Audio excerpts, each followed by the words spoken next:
Hey everyone, in this video we are going to learn chain rule for finding derivatives.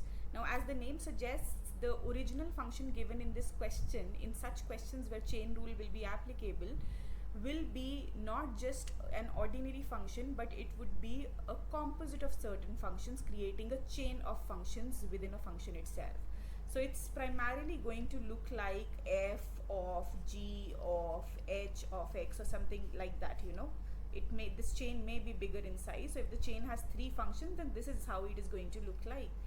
And the rule says that the derivative of such a chain of functions, or composite function we can say, is given by, you just do the derivative of the outermost function. You'll have to move step by step here. You first find the derivative of f, keeping the variable within f as it is. So whatever is present inside f, you have to retain that as it is and just take the derivative of the outermost function with the same variable as is appearing in the chain. In the next step, you multiply it with the second function. So the second function appearing in this chain, the inner function, is g.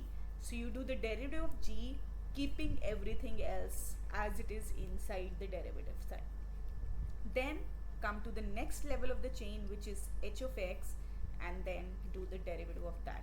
So you have to keep on moving until the last one involves the basic variable x. So the chain is going to keep on moving till you arrive the plain, simple, independent variable x. So let's learn this through certain examples. Suppose your given function, let's say fx is 5x cubed minus 3x to the power 7, and you are interested in calculating the derivative of this function. Now you can see that it's a composite of two functions. There's a power, which is the outer function, and then you have a function which is involved here in the bracket. So when you talk about the derivative using chain rule, you have to address the outer function, which is the power function, and we know the derivative of power 7 is 7x6. So it's going to be 7 into 5x cubed minus 3x6. So we have differentiated the outer function, keeping the inner function as it is, into the derivative of the inner function. Now we have to differentiate this with respect to x. What is the derivative of 5x cubed? It's 15x square, and the derivative of minus 3x, that's minus 3. So that is going to be our answer. If we want, we can simplify it a little bit to make it look like, we can see that 3 is common from here, so that makes it 21 outside. 5x cubed minus 3x to the power 6, and since I've taken 3 common from here, it's 5x square minus 1.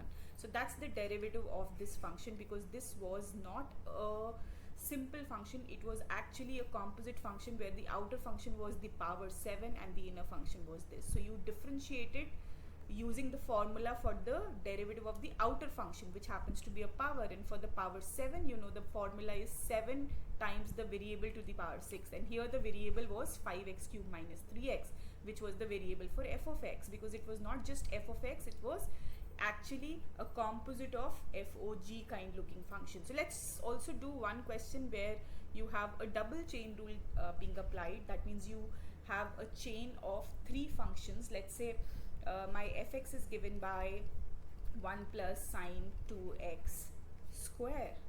So you can see that there's a square, which is the outermost function, then this is the next function, and then 2x is also there. So it's a chain of 3 functions happening here. So the derivative is going to look like, first you will just address the outer function, keeping everything intact, and the derivative of the square function is 2 times whatever is the variable, and here the variable happens to be 1 plus sine 2x for the inner function.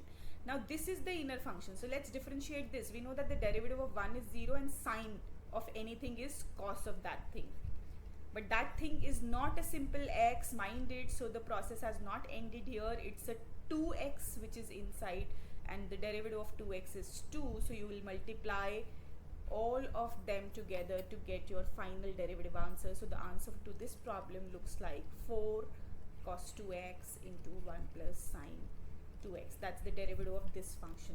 So I hope this chain rule is clear to everybody. You just have to identify the chain, which is the outermost function, differentiate that first, keeping everything intact, and then move step by step into the inside functions and keep on differentiating them till the time you reach the basic variable x.